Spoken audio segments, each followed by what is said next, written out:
BJP के वरिष्ठ नेता राज्यसभा सांसद सतीश पुनिया अपने पहले संसद के सत्र में ही अलग पहचान बनाते हुए दिखाई दिए।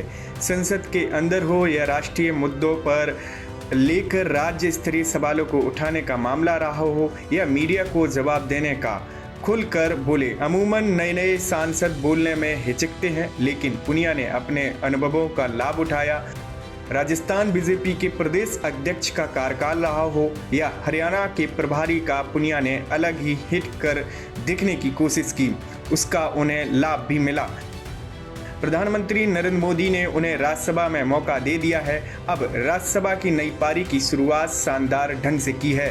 डॉक्टर सतीश पुनिया ने राज्यसभा में मातृभाषा आधारित शिक्षा और राजस्थानी भाषा के संरक्षण और संवर्धन का महत्वपूर्ण मुद्दा उठाया। राज्यसभा में उन्होंने पूछा कि राष्ट्रीय शिक्षा नीति 2020, संविधान के अनुच्छेद 350A और शिक्षा का अधिकार अधिनियम 2009 के अनुरूप राज्यों को मातृभाषा में शिक्षा को बढ़ावा देने के लिए किस प्रकार का मार्गदर्शन और सहायता उपलब्ध कराई जा रही है।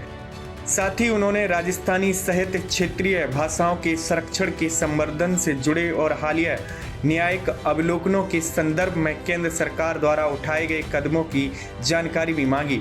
डॉक्टर पुनिया ने कहा कि राजस्थान की भाषाएं विरासत अत्यंत समृद्ध और विविधतापूर्ण है।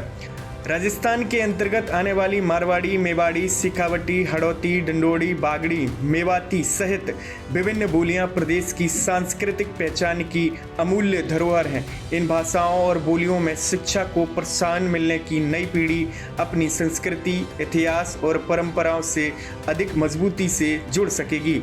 उनके सवाल का जवाब शिक्षा मंत्रालय के राज्य मंत्री जयंत चौधरी ने देते हुए बताया कि बच्चों को संज्ञानात्मक विकास और सीखने की गति को तीव्र करने में उनकी स्थानीय भाषा या मातृभाषा की भूमिका सर्वोपरि है। इसी के दृष्टिकोण के साथ स्कूली शिक्षा से लेकर डिजिटली संसाधनों के विकास तक बहुभाषी शिक्षा को बढ़ावा देने के लिए नई तकनीक के साथ साथ व्यापक नीतियों लागू की जा रही हैं। भारतीय संविधान का अनुच्छेद 350A स्पष्ट रूप से राज्यों, स्थानीय प्राधिकरणों को यह निर्देश देता है कि वे भाषाई अल्पसंख्यक समूह के बच्चों को प्राथमिक स्तर पर मातृभाषा में शिक्षा प्राप्त करने के लिए पर्याप्त सुविधाएं प्रदान करना सुनिश्चित करें। इसी दिशा में सकारात्मक कार्य हो रहा है। राजस्थानी को शिक्षा से जोड़ने पर जोर दिया जा रहा है। डॉक्टर पुनिया ने अपने सवाल में कहा कि मातृभाषा केवल संवाद का माध्यम नहीं है, बल्कि किसी समाज की संस्कृति, इतिहास, पहचान की आत्मा होती है। विद्यार्थियों को प्रारंभिक शिक्षा अपनी मातृभाषा या स्थानीय भाषा में मिलने से वे विषयों को बेहतर ढंग से समझने के साथ अपनी सांस्कृतिक जड़ों और मूल्यों को भी जुड़े रहते हैं। Bureau report, the Sunday mail.